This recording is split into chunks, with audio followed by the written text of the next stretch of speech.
Well, hello everyone, and welcome back to another episode of Star Wars Battlefront II Modded. In today's episode, we are taking a look at the Battlefront 1 conversion pack for Battlefront 2, which is one of the, if not the biggest mods for the game. In fact, it was probably the original big, gigantic mod for this game. Originally, it was just meant to be, as it is in the title, a conversion pack for the Battlefront 1 maps that did not make it over to the default Battlefront 2 game. But as time went on, it ended up expanding and being a lot more than that. There are so many features of this mod, and I imagine we're gonna spend quite a few videos taking a look at this mod because there's just so much content there. Aside from just the maps, there's also all sorts of game modes. In fact, you could almost say, in a way, it's got a little too much stuff. I mean, it tried to do too much stuff all at once, whereas some of the features of it probably could have been separated out into separate mods.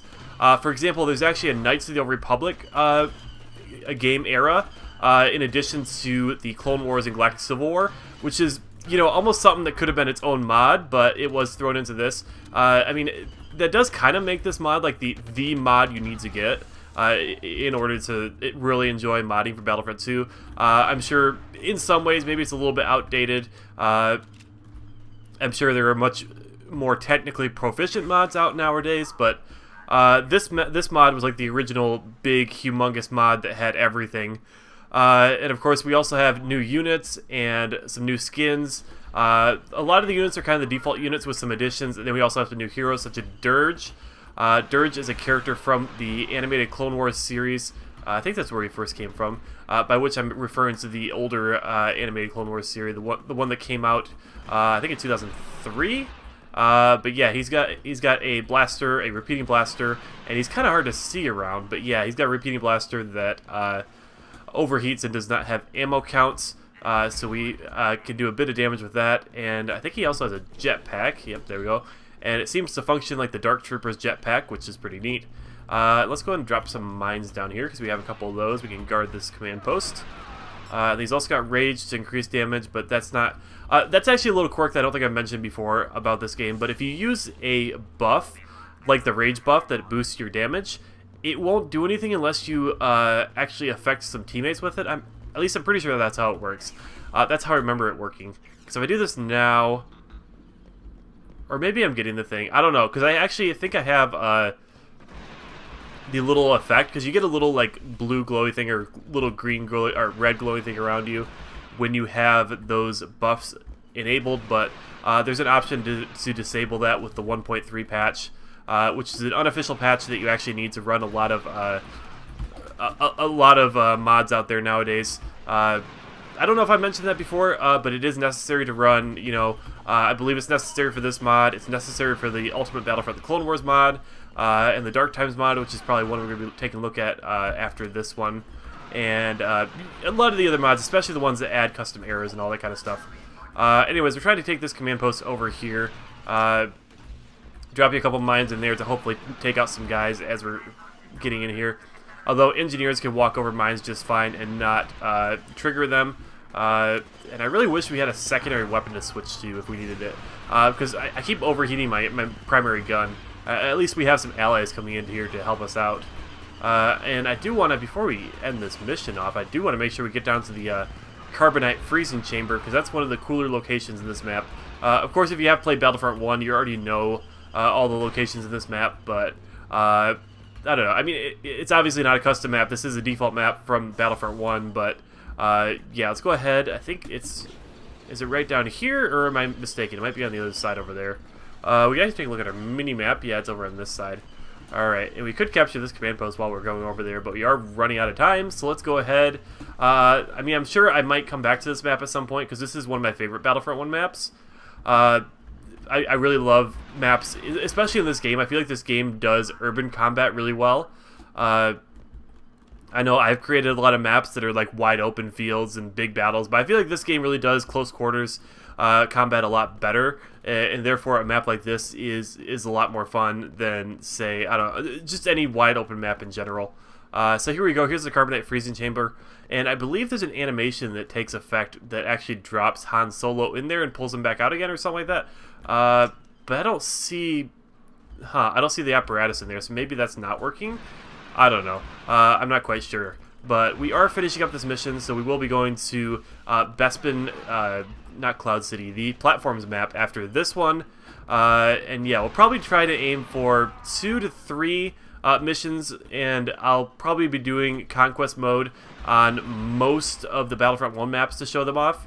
And then after that, we'll go through and play some other game modes. And of course, there are some custom maps in here as well, because as I mentioned before, this isn't just a conversion pack of the Battlefront 1 maps. It's got all sorts of other stuff in there. It's got custom maps. It's got everything. It will definitely take, like I said, quite a few episodes to get through all of the content. And I don't know if we actually got shot there. I think we just ran out of time, which is unfortunate. But we're about to win anyway. We go play as the Magna Guard, who actually has a block, which is kind of weird. Because that means he can actually block blaster bolts with his staff. It doesn't seem like he should be able to do that, but, you know, I don't know. I mean, he's basically just Darth Maul without the Force powers. I know when I create mods that have the Magna Guard with his Magna Staff, I tend to make sure to remove block so that he can't do that. So anyways, let's see. I don't remember who the heroes are here. I'm going to play as the Empire. Let's see. Oh, and we have the pilot instead of the engineer. Probably because there are flyers in this map, of course, because I don't have my controller plugged in at the moment.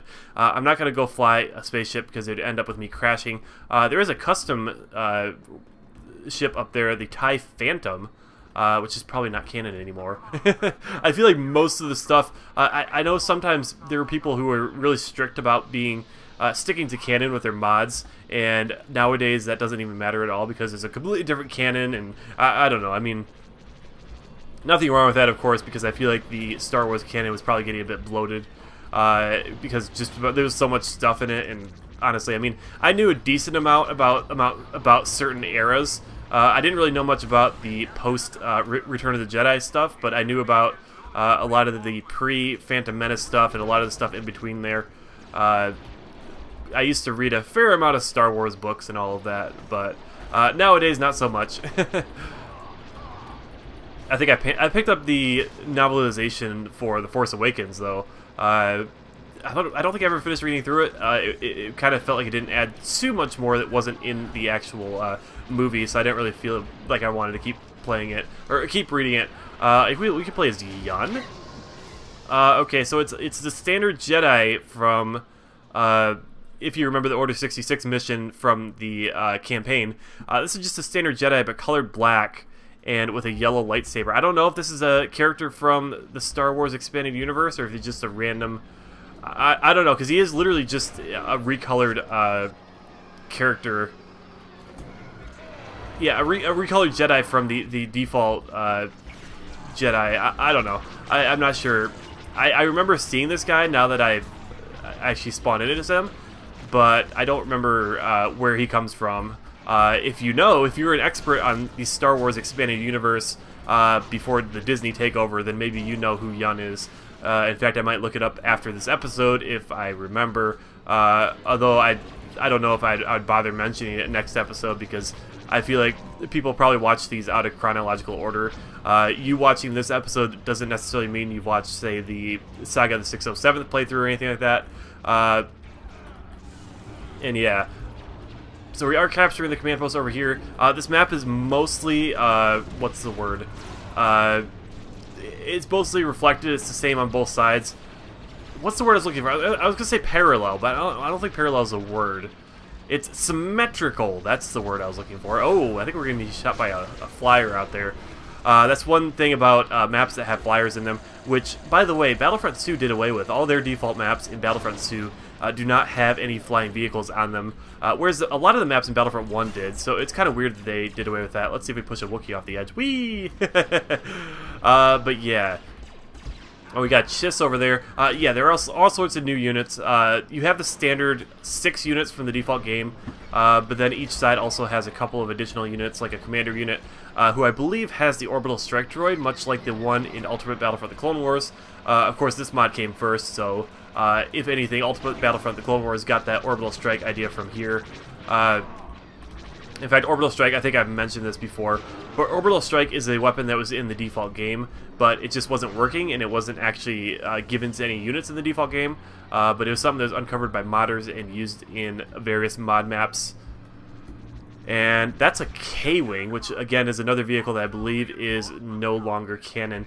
I think the K-Wing replaces the Republic gunship, since that doesn't make sense for the Alliance. So the Rebel Alliance has a K-Wing as a troop transport, rather than the LAAT/I,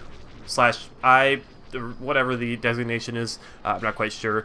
So okay, we can't really play anybody new, so let's play as the officer. I do like playing as the officer.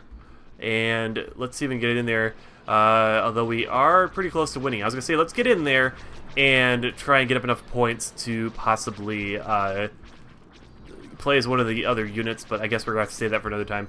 At one of these missions, I'm going to have to make sure I don't play as a hero, because playing as a hero means you don't get your points to unlock new units, and therefore I'm not really getting to play as these new units. But yeah, I mean, I've had custom heroes, 2 custom heroes so far, and I wanted to make sure to try those out. So yeah, I mean, I don't know. I mean, like I said, we're going to spend a lot of time on this mod, so I'm sure we'll have time to check out everything it has to offer. And if I really need to, I can always use the fake console, which is basically a cheat console, which is part of the 1.3 patch. I can use that to unlock the units from the start, so that way I can just show them off. I don't feel like that's too cheaty. I mean, you're not watching this video to see my skill in Battlefront or anything like that. We're not being competitive. I mostly just want to show off the mods. That's really the main goal of this series, so I don't think there's really that big a deal if I go ahead and cheat myself access to those units. So let's go ahead and run back in here, retake this central command post over here, and you can actually go upstairs over there and walk around up there, but it would be a good spot for sniping possibly, although you'd be very exposed. I don't have a whole lot of experience playing these maps in multiplayer. I played all the Battlefront 2 maps in multiplayer, but I didn't really play a whole lot of Battlefront 1 multiplayer. In fact, I'm not even sure if I played much at all, because I got Battlefront, the original Battlefront, just a few months before Battlefront 2 came out, I think. And I don't think I didn't ever get into playing mods for Battlefront 1. Although I did actually reinstall Battlefront 1 and play some mods at some point down the line, just to check them out and see what was available. And maybe at some point, I don't know, if there's any interest, if there are already mods for Battlefront 1, I know there's a couple that aren't converted to Battlefront 2. Some of the mods, some of the really cool maps get converted to Battlefront 2, but if there's any that haven't been converted over and they're still only Battlefront 1 exclusives, I might go ahead and check those out in their own little videos. But we are just about to finish up this mission. It looks like the 3 remaining Alliance troopers are probably up in that K-Wing up there. I wonder if we can hit it with my mortar launcher. It's not going to do much damage, but I could give it a shot. Alright, so that's going to do it for this episode. I don't know how long that was. It might not have been very long, but yeah, thanks so much for watching, guys. I hope you enjoyed. And next time, and the next few times, we'll be continuing to take a look at the Battlefront 1 conversion pack. So yeah, thanks for watching, guys, and I'll see you in the next one.